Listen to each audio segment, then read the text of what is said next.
बिस्मिल्लाहिर्रहमानिर्रहीम अल्हम्दुलिल्लाहि वस्सलातु वस्सलामु अला अहलिहा अम्मा बाद फ़क़द क़ाल अल्लाहु तबारक व तआला फ़िल क़ुरआनिल मजीद वल फ़ुरक़ानिल हमीद व क़ौलुल हक़ बिस्मिल्लाहिर्रहमानिर्रहीम फ़स्अलू अहलल ज़िक्र इन कुन्तुम ला तअलमून सदक़ल्लाहुल अलियुल अज़ीम अल्लाहुम्मा सल्लि अला मुहम्मद व आलि मुहम्मद। बिरादरान इस्लाम, बिरादरान ईमानी, आजकल के हालात के पेश नज़र कुछ ऐसे क्लिप्स आ रहे हैं और आगे से जवाबात भी दिए जा रहे हैं कि सहीहैन में, और हमारे यहाँ कमेंट्स भी आते हैं हमारे वीडियोस क्लिप पे कि सहीहैन में यानी सही मुस्लिम और सही बुखारी में, जो कि हमारे बिरादरान के नज़दीक कुरान के बाद सबसे मोतबर और मुस्नद कुतुब में से किताबें हैं, दो अहादीस की किताबें हैं।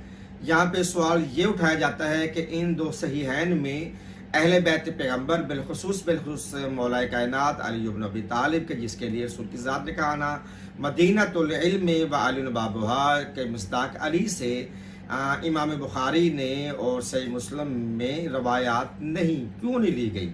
वजह क्या है?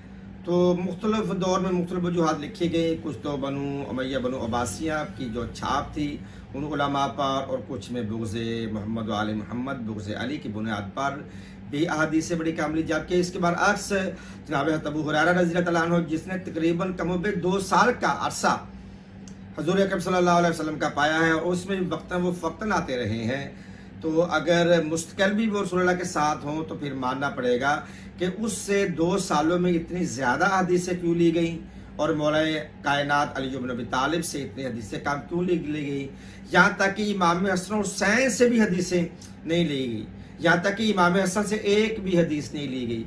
सहीहैन में अगर कमोबेश हम इसको कलेक्ट करें तो हम देखेंगे कि 40 से भी कम हदीस मौला अली से ली गई है। इसके जवाब में मिर्ज़ा मोहम्मद अली ने इसका जो जवाब दिया, अपनी तरफ से जवाब देने की कोशिश की, लेकिन तसल्ली बख्श जवाब वो भी न दे पाए। उन्होंने कहा कि अगर मौला कायनात अली इब्न अबी तालिब से हदीसें कम ली गई हैं तो हज़रत अबू बकर सदीक, हज़रत उमर फ़ारूक, हज़रत उस्मान गनी से भी तो बहुत कम ली गई हैं। तो बाबा ये जवाब नहीं बनता कि मौला अली से अगर कम ली गई तो उधर से भी कम ली गई। नहीं, ये जवाब नहीं है। सवाल गंदम जवाब चाहने वाली बात होगी।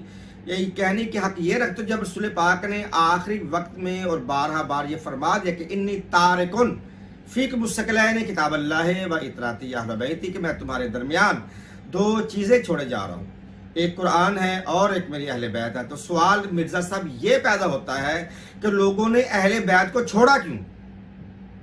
यानी कि सवाल ये पैदा होता है, जिसके लिए मैं आपको दावत इल्म फ़िक्र दे रहा हूँ, कि लोगों ने असल में अहले बैत को छोड़ा क्यों, छोड़कर दूसरे रवायात ली क्यों?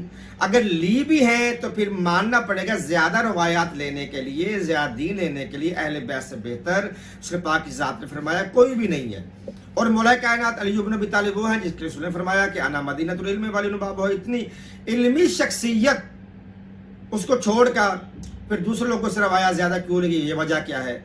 और फिर दूसरी आगे में बढ़ के तो जनाब अब्दुल्लाह इब्न मसूद साहब रसूल रज़ियल्लाहु तआला अन्हु और जनाब इब्न अब्बास रज़ियल्लाहु तआला अन्हु, यहाँ तक कि इब्न उमर भी कहा जाता है, तो उनके यानी कि साहबे कराम का ये फरमान है कि हमारा इल्म और तमाम तार असहाबे पैगम्बर का इल्म अली के इल्म के मुकाबला में ऐसे है कि जैसे समंदर के मुकाबला में एक पानी का कतरा। तो सवाल मिर्ज़ा साहब ये पैदा होता है कि समंदर को छोड़ के कतरे की तरफ क्यों रुजू किया जा रहा है? फिर मानना पड़ेगा कतरे से भी लें, कतरे से भी छोटे छोटे परिंदे सैराब हो जाते हैं, लेकिन जब प्यास ज़्यादा बड़ी हो तो फिर आप समंदर की तरफ, आप एक खजाने और कान की तरफ बढ़ते हैं। तो मीरे कायनात, अच्छा मीरे कायनात अली इब्न तरफ वो है कि जिसने, आप भी कहते हैं हम भी कहते हैं कि जिसने सहाबे पैगम्बर तीनों खुलफा के ज़माने में जब भी कोई फैसला आता था, कोई फैसला करने नहीं पाता था, फैसले के दलाइल नहीं मिलते थे, कुरान और हदीस की रोशनी में फैसला जब मुश्किल हो जाता था, फिर अली जैसा मुश्किल कुशा याद आता था, फिर मीरे कायनात को वहाँ पे बुलाया जाता था, तो मीरे कायनात उन लोगों के फैसले किया करते थे। फिर मानना पड़ेगा कि मौला का इतना इल्म था कि लोग वक्तन फ़क्तन मौला से इल्म तो हासिल करते थे, मुश्किल वक्त में मनसब कज़ा पर भी बिठाते थे, काजी भी बनाते थे। तो आप लोग लिखते हैं कि मौला अली ने मसनद कज़ा पर तीनों खुलफा के दौर में काम किया है। तो जब इतनी बड़ी इल्मी शख्सियत, तो उससे लोगों ने इल्म क्यों लिया? ये वजह नहीं बनती कि लोगों ने बाकी खुलफा से भी, तीनों खुलफा से भी अहादीस काम ली हैं। ये सवाल का जवाब नहीं है। और अल्लाह का कुरान फरमा रहा है कि फ़स्अलू अहल ज़िक्र इन कुंतुम ला तालमून, कि जब तुम ना जानते हो तो फ़स्अलू सवाल करो अहल ज़िक्र, कि जो अहल ज़िक्र हैं उनसे सवाल करो अगर तुम नहीं जानते। तो अहल ज़िक्र से मुराद तफसीर दुर्र मंसूर में अल्लामा जलालुद्दीन सुयूती लिखते हैं, ज़िक्र से मुराद है मोहम्मद आल मोहम्मद, यानी कौन? मौला अली, इमाम हसन, इमाम हुसैन और जनाब खतून जन्नत इससे मुराद हैं। और दूसरी बात यह है कि चारों आपके आइमा अरबा किसके शगीर्द हैं? इमाम सादिक के बिल वास्ता बिला वास्ता, और इमाम बाक़रुल उलूम के। और इमाम सादिक से भी कितनी रवायात आपने ली हैं, और इमाम बाक़रुल उलूम इमाम बाकर से कितने लिए, जहाँ तक कि इमाम सैयदुस साजिदीन इमाम साजिद से, इमाम ज़ैनुद्दीन से एक भी रवायत इन अहादीसों में आपको नहीं मिलेगी। तो अज़ीज़ान मोहतरम, ये आपकी लम्हा फ़िक्रिया है। वमा अलैया इल्लल बलागुल मुबीन।